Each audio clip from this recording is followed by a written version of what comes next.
Ketika kita sudah fokus ke situ, nah baru kita mikirin ini nih, ternyata kelompok orang yang fokus sama orang yang suka sama produk saya itu usianya sekian, gendernya adalah perempuan, lokasi tinggalnya kurang lebih sekitar sini, profesinya adalah ini, misalnya dia ibu, satu anak, dan lain-lain.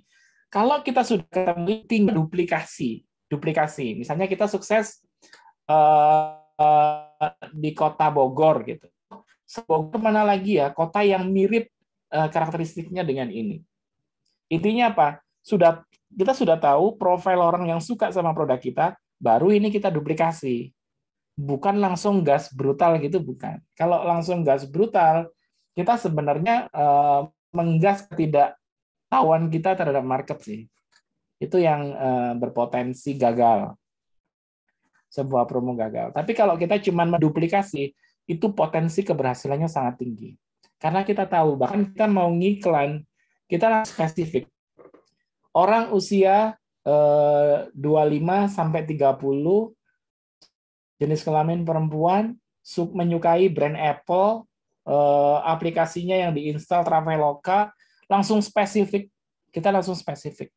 Nah, keberhasilan promosi atau tidak itu sangat ditentukan apakah kita tahu siapa yang kita bidik atau tidak. Gitu sih. Kalau kita tahu yang kita bidik, itu ngegasnya gampang. Tinggal kita nambahin budget iklan aja, kita akan sama Facebook dianterin ke orang yang lebih banyak gitu dengan ciri yang sama, yang look alike.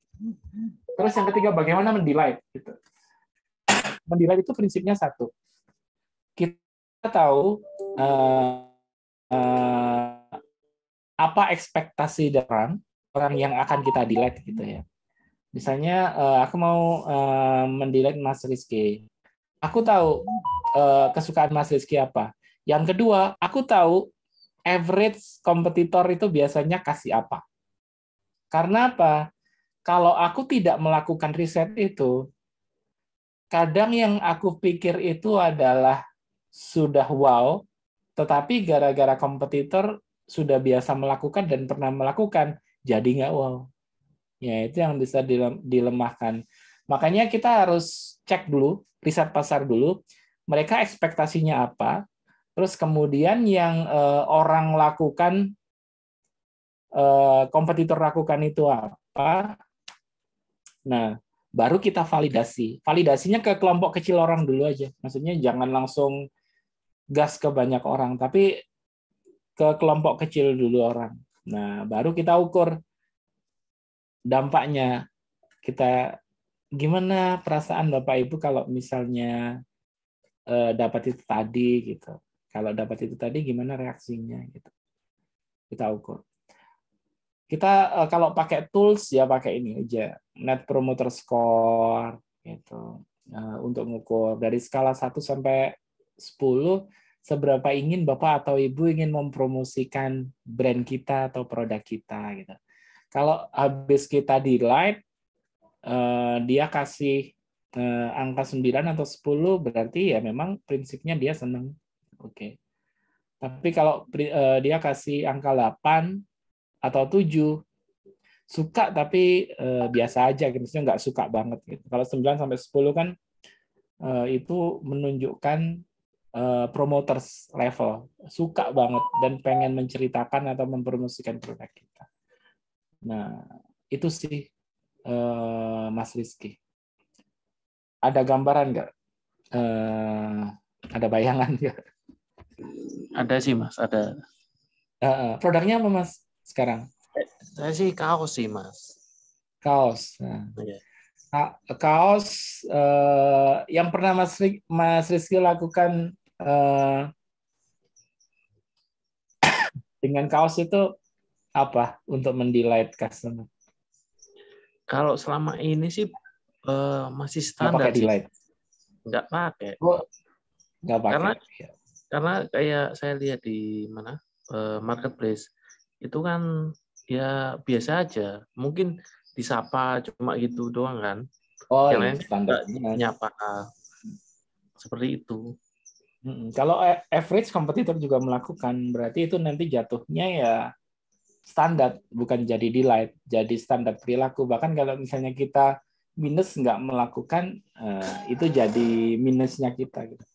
Delight itu nggak harus selalu dengan physical ini ya, physical gift gitu nggak. Coba Mas Rizky cek punyanya Mas Terry ini bagus banget. Jadi referensi bisa banget. Culture Hero ngerti, Mas? Gimana, Mas? Culture Hero, brand Culture Hero. Kurang Ya. tahu. Nah, ini dia cara mendelete-nya unik. Dia dulu memang pakai ini sih, pakai kadang pakai stiker gitu, pakai gantungan kunci. Tapi menurutku itu lemah. Yang kuat menurutku dari Culture Hero itu adalah dia mendelete dengan story. Misalnya dia kan brand kaos yang dia jual adalah kayak dia menjual budaya Jawa, budaya Indonesia gitu. Kebetulan yang diangkat adalah cerita-cerita wayang. Tapi dengan kemasan modern banget. Coba nanti search Culture Heroes gitu di mana? Di IG gitu. Yang menarik adalah dari setiap gambar yang dia cetak di ininya, di kaosnya dia punya ceritanya satu persatu. Story tokoh siapa sih? Bahkan proses pembuatan tokoh itu dia videoin. Itu yang bikin kedekatan antara customer dengan si brand itu di situ sebenarnya. Jadi brand merasa keren ya ini ya, Wisanggeni itu siapa sih gitu. Orang jadi ngerti tokoh yang digambar di dia itu, dia ngerti. Nah, ini yang menarik di situ sih. Jadi intinya adalah gift nggak harus selalu dalam bentuk fisik. Karena kalau fisik juga barrier entry-nya lemah banget. Maksudnya ketika misalnya Mas Rizky ngasih dengan gantungan kunci gitu ya, atau dengan stiker gitu. Kompetitor bisa jadi melakukan hal yang sama, gantungan kunci atau stiker. Artinya apa? Udah nggak wow lagi. Tetapi kalau story yang Mas Rizky bangun gitu, misalnya apa sih yang unik dari desain ini gitu. Ini yang desain siapa? Ada story-nya nggak? Kayak misalnya dulu ada pas salah satu sesi Evapora, kita undang salah satu narasumber, dia desain scarf, tapi yang desain itu adalah anak-anak dengan kemampuan spesial, disabilitas gitu. Tapi karyanya luar biasa. Bahkan itu dicetak di aplikasi scarf dan hijab, itu punya story gitu, punya cerita. Nah, kurang lebih seperti itu. Jadi jangan hanya terpancing dengan bikin gift yang fisikal. Bikin story yang virtual juga lebih powerful. Oke, kurang lebih seperti itu, Mas Rizky. Mas Bayu, aku punya waktu berapa lama lagi nih?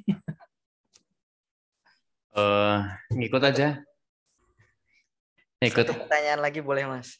Oh iya, boleh deh. Ada Mas Rio. Ngomong-ngomong, Mas Rio. Ya, Mas, sebelumnya salam kenal, Mas. Saya Rio dari Jogja. Sebenarnya ada 3 pertanyaan, tapi nggak tahu ini Mas pertanyaannya teknis atau enggak. Mudah-mudahan nggak ini ya, nggak panjang-panjang pertanyaannya ya. Ini Mas terkait ini dulu aja sih. Pertama memanage customer ya Mas ya. Jadi ibaratnya kan customer ini kan udah ngisi gitu ya, udah difilter pakai form gitu kan. Nah tapi nggak closingnya itu jadi akhirnya kan di follow up tuh Mas ketika nggak closing. Nah pas di follow up itu bagusnya kira-kira follow up-nya itu kayak gimana ya Mas? Ini kan apa istilahnya, follow up-nya itu kayak misalnya di akhir katanya kira-kira mau transfer kapan kah, atau atau kira-kira apa yang perlu ditanyakan kayak gitu. Itu yang pertama Mas. Terus yang kedua terkait menganalisa CS kita sendiri gitu loh Mas, untuk memfollow up database kayak gitu. Mereka kan kerjanya harian nih Mas. Nah itu bagaimana caranya kita tahu mereka itu follow up-nya udah bagus atau belum kayak gitu. Apakah dibuat label per hari untuk jumlah chat yang masuk kayak gitu, atau aku sendiri pun udah banyak juga gitu database-nya sampai ribuan kayak gitu. Tapi untuk dari follow up itu emang butuh pendekatan. Jadi manajemen CS yang kira-kira bagus untuk di follow up itu kayak gimana kayak gitu Mas. Oke. Itu aja dulu Mas. Satunya Siap. nanti nyusul dulu. Oke, thank you Mas Rio pertanyaannya.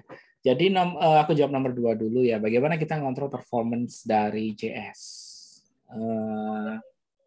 Yang jelas gini, kalau ada parameter biasanya ada financial performance gitu, langsung ke cermin gitu. Satu lagi nanti aku cek lagi, maksudnya aku insert lagi parameter attitude dan lain-lain gitu ya. Yang pertama parameter yang relate dengan financial performance.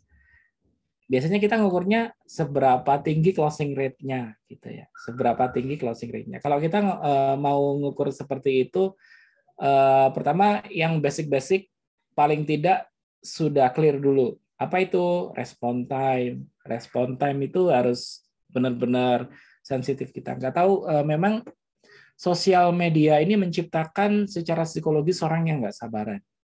Customer itu jadi nggak sabaran semua. Makanya kalau misalnya kita nggak bisa memberikan katakanlah batasan respon yang cepat, kasih antisipasi ya, misalnya di auto reply dan lain-lain. Maksudnya auto reply itu yang kasih tahu tim akan mereply di jam sekian sampai sekian. Jadi paling tidak customer sudah memahami dulu. Karena kadang ketika dia nanya sesuatu sama sekali tidak ada balasan atau reply, mereka ekspektasinya jadi berbeda. Berbeda. Terus kalau masalah yang terkait mempertinggi closing rate dan lain-lain, kalau saranku tetap ada satu panduan sales script yang dievaluasi secara berkala. Sales script itu penting. Sales script itu penting karena biar satu membiasakan orang menjawab terstandarisasi. Nah, yang kedua ini yang penting, dievaluasi secara berkala. Benar nggak sih sales script yang kita susun selama ini itu sudah perform sesuai apa yang kita ekspektasikan? Jadi modelnya gini, kelemahan dari kebanyakan orang adalah mereka bikin satu sales script yang baku yang tidak diotak-atik. Padahal itu perlu dievaluasi. Kadang kita nggak sadar loh. Kalau misalnya sales script itu adalah misalnya ada salah satu, aku nggak ngedetailin ya, karena sales script itu kadang lumayan panjang gitu ya. Kalau ada satu kata-kata blunder aja yang mungkin secara kaidah NLP itu nggak masuk di situ, itu berpotensi menggagalkan dan kita nggak sadar. Itu chatting berikutnya ya akan kena semua gitu. Makanya mau nggak mau kita harus ngontrol secara berkala. Benar nggak sih? Bahkan kadang kita akan nemu winning statement gitu. Winning statement itu ketemu di situ juga. Oh ternyata orang itu gampang closing ketika di treatment dengan seperti ini. Jadi kita bisa marking bahkan nandain. Oh berarti kata-kata andalan itu ini. Itu akan muncul jika kita melakukan regular review. Ya paling tidak 1 bulan sekali, minimal 1 bulan sekali. Terus yang kedua, nah ini yang perlu aku tekankan juga, lakukan mystery control secara berkala. Mystery control itu seperti apa? Mystery control itu kita nyamar sebagai guest, sebagai customer yang menanyakan langsung, misalnya nanyain produk lah, nanyain inilah, nanyain warna lah, nanyain ongkir lah. Lakukan tes karakter. Tes karakter, perform menjadi customer yang nyebelin. Perform jadi customer yang nyenengin. Buat apa? Buat ngukur seberapa level kesabaran dari CS kita itu seperti apa sih. Sama kita mau ngukur respon time-nya, terutama. Respon time-nya ketika kita nanya gini, dia seperti apa jawabnya. Apakah memang sesuai sales script yang kita berikan atau enggak, dan lain-lain. Nah, itu sih. Pernah ngelakuin mystery chat nggak, Mas Rio? Belum sih, Mas. Belum, ya udah. Kalau Nanti nge-test sendiri bisa dicoba. Iya, untuk ngukur performance itu memang paling enak jadi owner sering-sering nyamar aja sih. Jadi customer. Jadi kadang sebagai owner itu kita nggak boleh 100% percaya ke tim. Nggak boleh 100% percaya ke tim. Jadi tetap harus ada mekanisme kontrol. Karena kalau kalau kita hanya mengandalkan report dari tim itu pasti bagus-bagus semua sih. Kurang lebih itu sih, Mas. Ada lagi, Mas? Kalau bagusnya itu misalnya kan kita udah nyiapin ya, Mas, landing page tuh udah lengkap semua penjelasan. Terus udah ngisi form. Bagusnya itu seharusnya kan dia tuh transfer kayak gitu. Kita tanya apakah dia follow up itu. Ya. Orang reasonnya banyak loh, Mas. Maksudnya ini, orang beli itu tidak banyak alasannya gitu. Maksudnya dia memang ada yang karena sekarang itu ya gabutnya orang sekarang, kadang mereka nanya-nanya aja. Jadi merasa nggak ada kewajiban bagi mereka ketika bertanya itu harus membeli. Satu, kita harus bisa memfilter itu.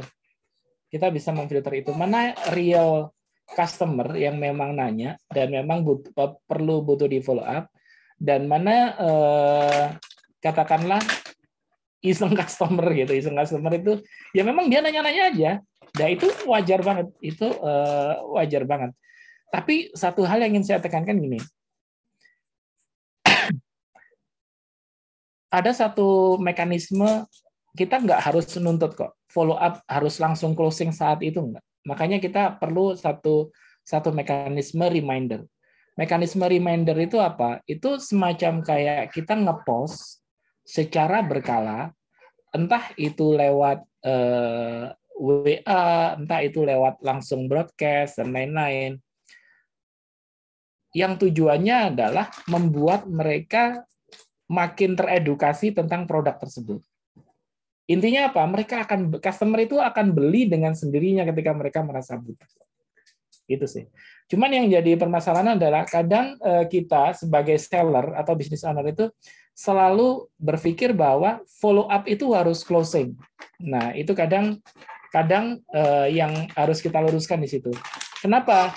Karena bisa jadi permasalahan dari kenapa customer nggak closing itu bukan gara-gara follow up CS saja, tetapi memang bisa jadi karena konten kita di awal yang belum clear juga bisa. Jadi kalau memang permasalahannya di konten, nggak akan selesai langsung di CS. Bisa jadi dengan cara apa? Dengan cara memperbaiki kontennya. Nah, itu bisa ditutupi dengan regular update tadi, jadi regular reminder. Jadi kita posting secara reguler tentang pentingnya produk, kenapa produk kita lebih bagus dibandingkan dengan kompetitor dan lain-lain. Maksudnya sisi-sisi edukatif, tapi entertaining. Tapi kuncinya gini, apakah kalau kita membroadcast secara rutin ke customer itu annoying atau tidak? Tergantung dari value dari pesan kita sih. Kalau pesan kita valuable, ya meskipun itu ada unsur jualannya, tapi tetap entertaining, tapi tetap secara kemasan cakep banget, mereka nggak terganggu kok. Nggak istilahnya nggak alergi dengan jualan seperti itu. Jadi itu aja sih, Mas Rio. Ada constant reminder-nya jalan, ada evaluasinya jalan. Gitu. Dan jangan berpikir follow up itu harus selalu closing. Maksudnya karena ada tipikal customer yang memang nanya aja, itu memang kurang lebih seperti itu. Berarti intinya jangan langsung tembak ya Mas ya, langsung ada diskusi dulu gitu, ada percakapan. Diskusi lebih bagus. Oh, berarti tarik ulur aja ya Mas ya, sampai terakhir baru di closingin kayak gitu. Iya, nanti pasti ujungnya gini sih. Kita harus tahu nih, mereka gagal belinya kenapa gitu. Apakah budgetnya memang nggak cukup? Reasonnya kita harus tahu nih, budgetnya memang nggak cukup, atau memang belum yakin, atau mereka iseng, dan lain-lain. Kita harus punya satu kesimpulan di situ. Itu sih intinya. Oke, thank you Mas Rio. Terima kasih Mas Saiful udah mau menjawab pertanyaannya. Iya, sama-sama. Teman-teman, kurang lebih itu ya sesi kita malam ini, sesi diskusi kita malam ini. Pengen lanjut, tapi kasihan Mas Bayunya. Nggak apa-apa kalau saya. Kasihan Mas Bayunya gitu. Tapi teman-teman, kalau pengen lebih banyak belajar tentang inbound, banyak cara sih. Aku ada di web inbound.id juga ada, terus di Evapora juga ada konten-konten tentang inbound, rekamannya. Atau kalau mau ikut workshopnya Creatify juga ada, bahas tentang inbound marketing A sampai Z, benar-benar mulai dari hal yang paling perintilan sampai how to-nya gitu. Termasuk nanti gimana sih cara nurunin dari target. Aku pengen target misalnya 200 juta sebulan, 500 juta sebulan, itu nge-breakdown-nya seperti apa nih? Step by step-nya. Jadi kayak misalnya attract, apa aja yang dilakuin, convert, apa aja yang dilakuin, terus buat naikin closing rate, apa aja gitu. Itu ada di workshop-nya Creatify juga nih. Kapan Mas itu Mas workshop-nya? Workshop-nya online ya, jadi insya Allah Sabtu Minggu. Oh ya, Sabtu Minggu ini ya, yang Ya, terdekat Sabtu Minggu ini. betul, tanggal 19-20 besok ini. Untung nggak jadi ingetin Mas, udah deket ternyata. Betul. Ya, aku kasih gambaran ini ya. Ini cara membreakdown itu kurang lebih seperti ini, Bapak Ibu. Membreakdown. Mohon maaf, aku aus. Jadi misal kita mau nargetin produk kita harga berapa sih gitu. Produk kita itu harga misalnya di 100 ribuan. Kita mau target berapa omset per bulan? 100 juta sebulan. Oh, berarti ya 1000 closingan yang harus dicari dalam satu bulan. Nah, kalau di sini kan ilustrasinya kan yang terclosing 100 gitu. Berarti kurang ya kalau secara hitungan gampangnya dikalikan aja 10 dulu gitu. Misalnya 1000 di sini 10.000, 100.000 di sini 1 juta. Tetapi itu bisa diakalin. Diakalin itu maksudnya gimana? Kalau di sini kan kebetulan misalnya 1000 prospek di follow up sampai terjadinya 100 closingan gitu. Nah, kita bisa lakukan yang namanya improvement closing rate. Nah, kalau yang di 1000 ke 10.000 ini namanya improvement conversion rate. Kalau yang 10.000, 100.000 ini namanya improvement CTR atau click through rate. Macam-macam sih strateginya. Jadi CTR itu ngapain aja gitu. Nanti CVR-nya ngapain aja, termasuk yang naikin closing rate ngapain aja. Terus gimana cara ngelibatin customer buat bantuin kita mendatangkan closingan baru gitu.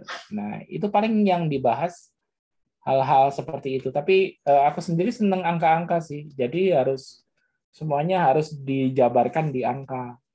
Jadi kalau mau buat target berapa, harus realistis. Angka-angkanya ketemunya nanti berapa nih prospeknya yang harus dikumpulin, traffic yang harus didatangin berapa gitu. Termasuk kalau misalnya follower saya 100.000, mau mentarget 200 juta sebulan, itu cukupkah?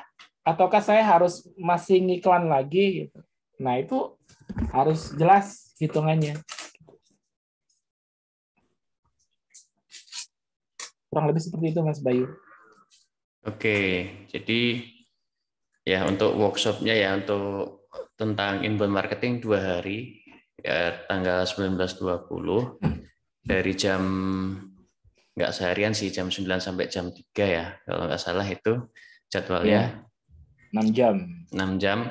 Nah, tadi yang dibahas salah satunya itu yang dijelasin oleh Mas Saiful Islam ya. Jadi dari mulai nge-breakdown target ya Mas ya, tadi terus perbagian tadi itu gimana cara tanda kutip ngakalinya supaya nggak, kalau pakai funnel kan bener-bener tadi kalau mau dapetin 1.000 tuh harus 1 juta visitor gitu kan. Itu kan ya lumayan costly gitu kan. Maka nanti dengan inbound marketing kan gimana caranya tuh nggak cuma kita yang jualan gitu mungkin ya Mas ya. Nanti ada lewat leads yang jualan, terus ada namanya brand evangelist, brand advokat. Nah, itu gimana strateginya itu yang jelasin nanti di workshop besok tanggal 19-20, tinggal besok itu. Nah. Ya ini gambarannya ya, Mas Bayu. Misalnya ini Anda punya goalnya mau berapa closing nih, Terus di sini reach Anda harus melakukan audit. Abaikan angka-angka ini dulu ya. Misal Anda mau nge-goal berapa closing, misalnya 100 closingan, kalau di sini mungkin 70 closing sebulan gitu. Anda sekarang punya customer berapa? Sekarang database yang ada di kita berapa yang belum closing? Nah, cukup nggak misalnya kita optimalkan dari situ? Misalnya mengoptimalkan jumlah customer yang ada, mengoptimalkan database leads yang ada, itu sudah cukup atau tidak? Gitu. Nanti kita akan keluarkan hitungannya. Gitu. Nah, zona 1, 2, 3, 4 ini yang paling murah biaya akuisisinya atau biaya marketingnya itu zona 1. Zona 1, 2 ini murah, bahkan mungkin cenderung gratis ya, cenderung zero gitu. Ya meskipun tetap kalau ada cost-nya kecil banget. Baru nih zona 4 ini eksternal ini yang gede. Zona 4 ini kita ambil jika memang zona 1, 2, dan 3. Oh ya, 3 ini apa sih? 3 ini adalah unite. Unite itu maksudnya kita pengen nambah reach secara organik, tetapi kita modal terbatas gitu. Misal saya mau jualan kacamata. Saya nggak ada budget endorse nih. Oke, saya list saja teman-teman saya yang memiliki produk tapi sifatnya complementary atau melengkapi kacamata itu siapa saja gitu. Misal dia aksesoris yang lain, jam tangan atau tas atau baju dan lain-lain yang ketika dipakai dengan kacamata itu value-nya malah saling mengangkat satu sama lain. Nah, itu kita bisa jadwalkan misalnya posting secara reguler 1 minggu sekali dengan brand-brand tadi. Itu secara organik menambah reach, menambah jangkauan dari konten-konten kita tanpa biaya. Yang penting dengan kesepakatan dengan partner kita tadi. Nah, kalau 1, 2, 3 belum ketemu, baru kita mainkan eksternal. Ya, berarti memang kita butuh paid channel untuk menambah jumlah reach. Ya, misalnya Standar kita iklan, Mas. ya eksternal ini iklan, endorser, influencer. Nah, ini baru kita mainkan 4. Tapi kalau goal kita sudah ketemu di zona 1 dan 2 ya ngapain ini gitu. Ngapain kita habisin duit buat iklan gitu. Tapi kalau memang kita punya budget iklan ya ininya yang digedein, goalnya yang digedein biar teroptimalkan. Apalagi Mas Bayu ngomong tadi ini harus digas gitu, maksudnya bentar lagi kan Ramadan gitu, di mana daya beli lagi tinggi-tingginya, orang lagi customer lagi pada pegang duit, mereka punya amunisi THR gitu, tangkep tuh peluang bisa digarap. Ya, betul. Kurang lebih seperti itu Mas Bayu. Oke. Gimana ini Mas? Masih monggo teman-teman biar istirahat aja. Kayaknya Mas juga kayak belum ini banget ya, belum Belum terlalu fit banget. Belum fit banget. Masih ya belum enak gitu kan. Jadi ya terima kasih nih teman-teman ya, lagi belum fit aja masih mau untuk berbagi gitu ya, sharing ke teman-teman kayak gitu. Ada kelihatan banget itu. lagi belum fit. Maaf ya teman-teman ya, belum fit banget gitu, masih batuk. Ya ini gara-gara masih nambeng minum es gitu ya, biasa lah Mas Bayu. Pengen. Oke. Iya. Teman-teman kalau ada pertanyaan monggo nanyain di grup atau di IG, monggo sih bebas saja. Ini yang kita lakukan ya, kalau misalnya ngoptimasi zona 1, apa aja sih yang kita lakuin gitu. Nah ini step-stepnya udah ada semua. Kalau customer, mengoptimalkan database customer itu ngapain aja. Mainin leads itu ngapain aja gitu nanti. Itu gambarannya kurang lebih seperti itu, Mas Bayu. Sekilas saja Mas, coba Mas. Oh, ada yang baru bergabung juga. Oh, jam segini baru bergabung. Ya, sekali lagi teman-teman, infonya untuk workshopnya tanggal 19-20 ya. Nanti insya Allah saya share di grup infonya. Dan ya seperti biasa kalau ikut webinar ini nanti akan dapat beda ya harganya, harga khusus, dan ada bonus juga nanti untuk yang ikut hari ini. Dan saya kalau mau daftar sekarang, ini saya udah share linknya ya di kolom komentar. Nah, di situ nanti kalau mau daftar di situ, ini harganya beda sama yang kita udah publik keluar ya. Jadi khusus yang webinar malam ini seperti itu. Dan nanti saya juga kasih, tadi kan ada yang tanya tentang CS ya gitu. Kan saya juga ada kelas tentang bahas CS online. Nah, nanti juga saya akan kasih bonus itu deh kalau yang daftar dari webinar ini gitu. Karena ya saling terkait juga kan. Tadi pembahasan tentang CS ya. Tentang CS online seperti itu. Itu insya Allah tanggal 2 April kelasnya, yang kelas online CS tentang bahas tentang CS online. Nah, ketemu dulur kita. Nah, seperti itu ya teman-teman, tinggal 1 hari besok. Monggo nih mumpung momennya menjelang puasa Lebaran, ada belajar dulu ya, berilmu dulu sebelum beramal supaya nanti waktu puasa Lebaran momennya kita bisa tangkap peluang dengan lebih baik dengan tadi strategi inbound marketing. Jadi nggak cuma iklan-iklan aja ternyata masih banyak hal yang bisa dilakuin loh di dalam kayak gitu. Ya. Kalau iklan monggo lanjut, maksudnya gini, porsinya ngiklan sendiri. Nah, Ya. teman-teman, tapi jangan sampai sia-siakan database customer dan lead yang sudah kita punya. Karena itu nilainya luar biasa. Jadi kita bisa naikin omset tanpa makan budget iklan yang ini gitu. Kalau yang iklan ini udah jalanin aja, itu seperti biasa. Karena itu nanti untuk gebungkin yang ini juga, mungkin database customer yang kita punya. Intinya kita harus punya satu program khusus gitu untuk maintain customer. Biar apa? Biar kalau kita mau jualan anytime gitu, misalnya kita mau nawarin ke mereka sewaktu-waktu, customer nggak kaget gitu. Mereka kenapa ya? Karena kita udah sering berinteraksi, jadi enak gitu. Jangan kita sama sekali nggak pernah nyentuh database customer, tiba-tiba muncul dan jualan. Gitu. Nah, itu customer kaget. Bisa kaget. Ya kalau kaget-kaget aja nggak apa-apa, tapi kalau kaget langsung ngeblok kita kan nggak enak juga. Betul.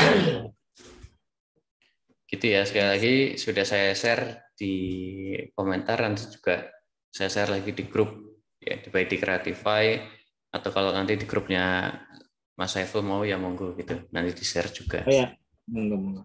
Dan tadi ya khusus yang di webinar ini saya kasih satu tiket juga yang di kelas CS online, juga seharga 200.000 seperti itu. Wih. Itu ya. Spesial lah pokoknya. Banyak bonus. Pas puasa.